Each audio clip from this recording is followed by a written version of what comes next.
Here we are at the Zenler site for 21st Century Expert, looking at a page called Blank Test, which has 3 blocks in it. There's the header at the very top, there's the body of the page, and then there's the footer at the bottom of the page.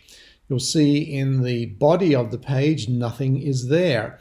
So let's see how all this is constructed by going into the Page Designer. And you'll see in the Page Designer that at the very top is a gold dynamic block.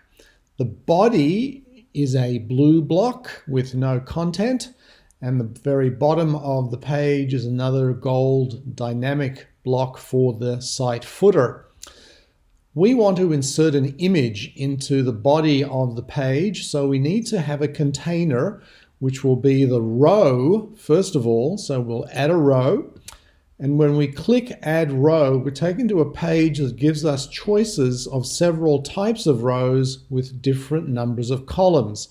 I'm just going to pick a row with no columns, so it's 100% row. I click that and you'll see now that I have a green container for a row, and then I'm going to add an image here by clicking that add element component, and then I'm going to insert an image from my image library, and I'll click the one image that I have, and that will place the image in its own container, in its own row, in the body block in the middle of the page.